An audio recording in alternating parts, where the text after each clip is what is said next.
Assalamualaikum warahmatullahi wabarakatuh. Baik anak-anak, hari ini kita akan belajar mengenai pola-pola hereditas. Di sini Ibu akan sampaikan peta konsep untuk materi pola-pola hereditas. Silakan diperhatikan. Di materi pola-pola hereditas, kita akan mempelajari tentang hukum pewarisan sifat.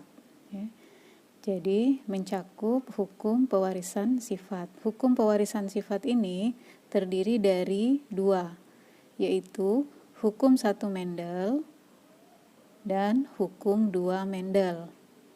Untuk hukum 1 Mendel itu dapat dipelajari dari persilangan monohibrid. Dan untuk hukum 2 Mendel itu dapat dipelajari dari persilangan dihibrid. Nah, di antara hukum 1 Mendel dan hukum 2 Mendel ini ternyata terdapat yang namanya penyimpangan. Kita sebutnya sebagai penyimpangan hukum Mendel. Apa saja penyimpangan hukum Mendel? Ini berupa, yang pertama adalah interaksi alel, yang kedua interaksi genetik, yang ketiga tautan, dan yang keempat adalah pindah silang. Nah, untuk interaksi alel itu terdiri atau berupa dominansi tidak sempurna, kemudian kodominan, alel ganda, dan alel letal. Sedangkan untuk interaksi genetik itu berupa atavisme, polimeri, kriptomeri, epistasis hipostasis, dan komplementer. Untuk tautan itu bisa berupa tautan autosomal dan tautan seks. Baik anak-anak, sekarang kita akan masuk ke hukum pewarisan sifat. Hukum pewarisan sifat yaitu hukum 1 Mendel itu berbunyi, pada waktu pembentukan gamet terjadi segregasi atau pemisahan alel-alel secara bebas dari diploid menjadi haploid.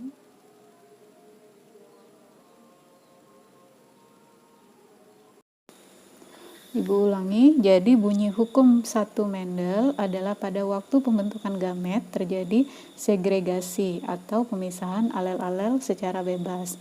Nah, apa itu alel? Alel itu adalah pasangan gen yang terletak pada homolog yang sama.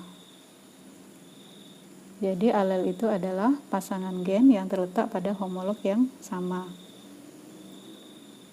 Jadi kalau ada sebuah kromosom, kemudian ada gen yang terdapat di dalam kromosom, misalnya gen A dan gen B.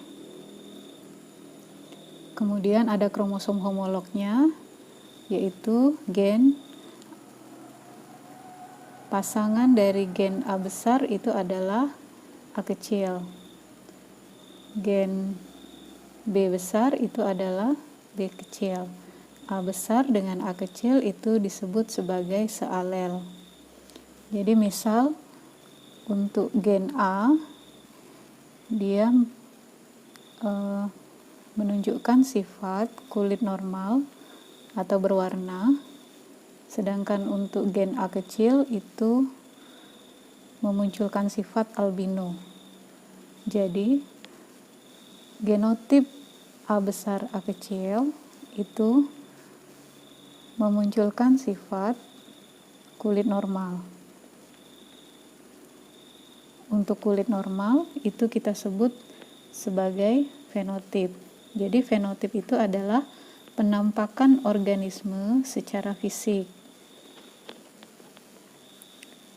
Selanjutnya, untuk genotip A kecil itu memunculkan sifat albino.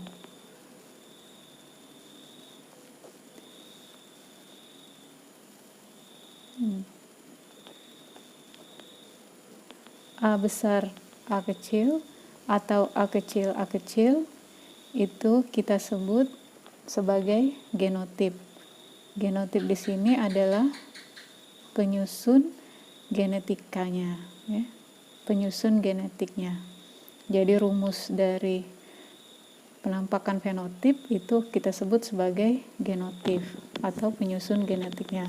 Sedangkan fenotip tadi adalah penampakan organisme secara fisik atau sifat yang tampak atau sifat yang muncul dari suatu organisme. Baik, selanjutnya masuk ke hukum 1 Mendel. Hukum 1 Mendel ini dapat dipelajari dari persilangan monohibrid. Apa persilangan monohibrid? Mono itu satu, berarti dia persilangan dengan satu sifat beda. Satu sifat beda di sini hanya satu sifat bedanya apa? Misalnya kita silangkan tanaman ercis yang berbiji bulat dengan yang berbiji keriput.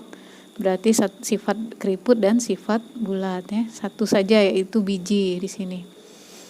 Biji keriput dan biji bulat. Parentalnya atau induknya kita singkat dengan huruf P. Untuk induk betinanya itu genotipnya adalah B besar untuk biji bulat.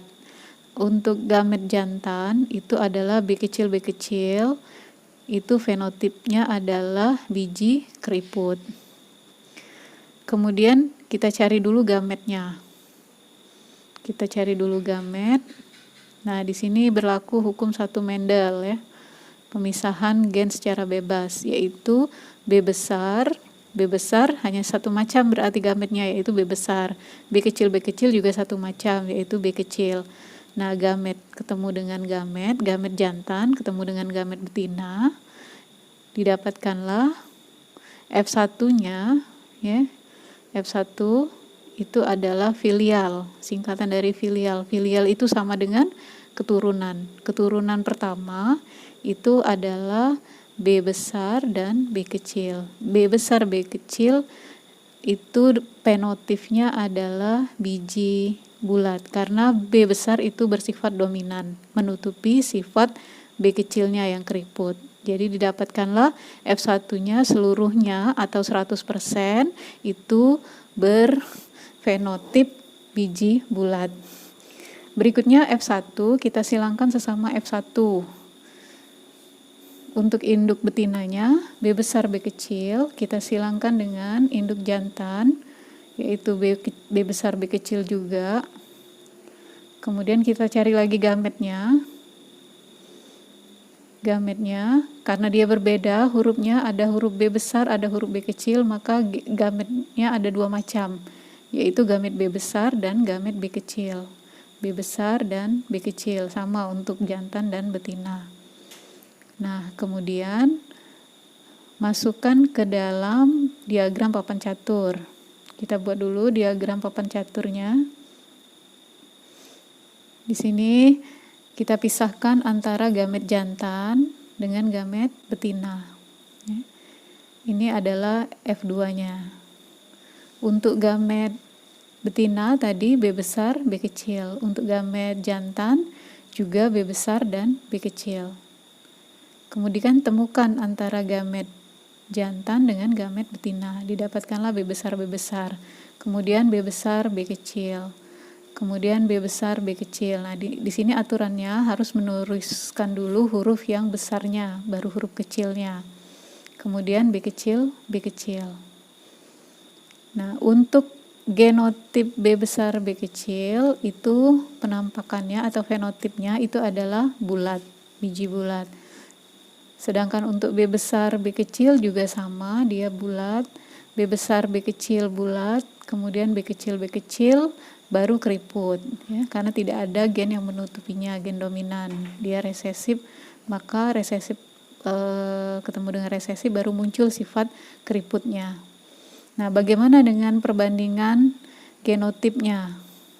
Perbandingan genotipnya berarti kita lihat ada 3 macam di sini. Kita temukan gametnya yang berbeda, yaitu B besar, B besar, B besar, B kecil, dan B kecil, B kecil. Didapatkanlah B besar, B besar 1, B besar, B kecilnya 2, B kecil, B kecilnya 1.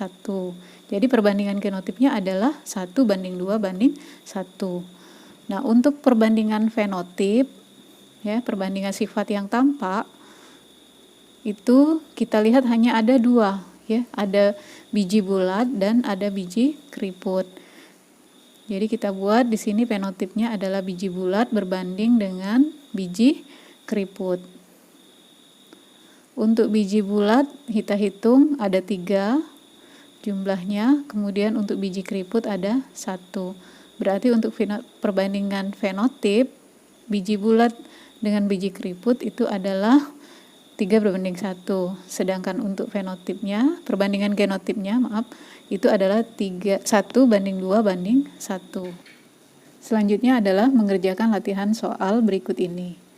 Soalnya adalah disilangkan tanaman mangga berbuah manis dengan genotip M besar dengan mangga berbuah asam yaitu M kecil. Buatlah diagram persilangannya, lalu hitung perbandingan fenotip dan genotip F2-nya. Ya, mudah-mudahan kalian sudah mengerti. Selamat mengerjakan.